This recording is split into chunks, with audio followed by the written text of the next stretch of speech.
తిరుమల లడ్డూని పరమ పవిత్రమైన తిరుమల లడ్డూని అపవిత్రం చేసి పీఠాధిపతులు అండి మేము. మా పేరు భక్తి సుందర్ మంగళ్ మహారాజ్.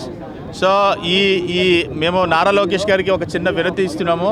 సార్, మీరు మీ అమ్మగారిని ఏదో అన్నారని చెప్పి మీరు అందరూ రెడ్ బుక్లో రాసుకున్నారు. సార్, ఇన్ని కోట్ల మంది హిందువులు మనోభావాలు దెబ్బతిన్నాయి. వీళ్ళ నేమ్స్ మీరు రెడ్ బుక్లో రాసుకోండి. మాకు మీరు రెడ్ బుక్లో రాసుకుంటే ఈ పేర్లు మాకు ఆనందం సార్. ఎందుకంటే మీరైతేనే కఠినంగా వీళ్ళని శిక్షించేటట్టుగా వీళ్ళు రూట్ తీసుకెళ్తారు. మేము సీరియస్గా అడుగుతున్నాం, లోకేష్ గారిని సీరియస్గా అడుగుతున్నాము. సార్, మీరు మా కాన్స్టిట్యున్సీ ఎమ్మెల్యే, మీరు మా ఎమ్మెల్యే కాబట్టి మిమ్మల్ని అడుగుతున్నాం. మా మనోభావాలు దెబ్బతిన్నాయి. మేము ఎంత క్షోభకి గురవుతున్నామో మీకు తెలీదు. ఎన్నో జీవితంలో 43 ఏళ్ళు మేము నియమ నిబంధనలతో బతికిన జీవితం లడ్డూలో ఈ అపవిత్రత కలిసింది అని అంటే ఎంత బాధకు గురయ్యో మాకే తెలుసు. ఈ దరిద్రుల పేర్లు మీరు రెడ్ బుక్ లో రాసుకుని ఇమీడియట్ గా శిక్షించాల్సిందిగా మేము కోరుకుంటున్నాం.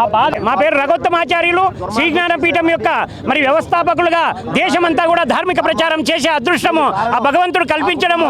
ఈరోజు వచ్చినటువంటి మీడియా మిత్రులందరూ కూడా దయచేసి ఆవులు పెంచాలి. అడవులు దయచేసి ఎప్పుడైతే అడవులు నశించాయో ఆవులు పెంచడం కష్టమైపోయింది. మనము ఎటువంటి దొంగ పనికి మాలినటువంటి ఆఖరికి ఫిష్ ఆయిల్, పందికోవు, దయచేసి పందికోవు అంటే ఎంత తీవ్రమండి.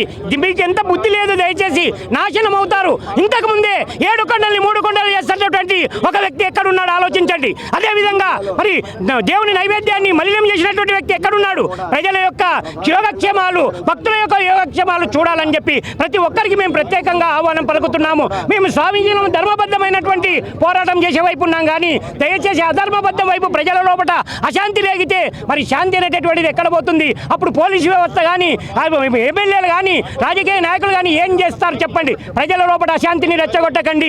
దయచేసి భక్తులందరూ కూడా ఏకమత్తంగా కదులుతున్నారు. తెలంగాణ, ఆంధ్రప్రదేశ్ అనకుండా ప్రతి సాధు పరిషత్ అందరూ కూడా వచ్చి మరి ఈరోజు చైతన్యవంతులై మరి తమ నిరసన తెలుపుతున్నారు. ఇంకా చాలా మంది పీఠాధిపతులు, ఇంకా దయచేసి మరి మిగతా స్వామీజీలు కూడా కదలాలని చెప్పి ప్రతి ఒక్కరిని సాధారణంగా ఆహ్వానిస్తూ తిరుపతి యొక్క పవిత్రతని మనం కాపాడుకోకపోతే ప్రపంచవ్యాప్తంగా భక్తులందరూ కదులుతున్నారు. మరి మనకేం రోగం వచ్చింది చెప్పండి? దయచేసి మీడియా మిత్రులందరూ కూడా ప్రత్యేకంగా శుభాకాంక్షలు తెలియజేస్తూ, ఎందుకంటే రేపు హిందూ ధర్మ పరిషత్ బోర్డు ఏర్పాటు కావడం అయినప్పుడు మీకు అందరికీ ప్రత్యేకంగా శుభాకాంక్షలు తెలియజేస్తాను. దయచేసి మనం అందరం కూడా పోరాడాలి. ఎందుకంటే పవిత్రత పోయిందంటే శాంతి పోతుంది. అశాంతితోని లోకమంతా అల్లకల్లోలం అవుతుంది. అందరికీ కూడా ధన్యవాదాలు. రఘోత్తమాచార్యులు, శ్రీజ్ఞానపీఠము. నమస్కారం.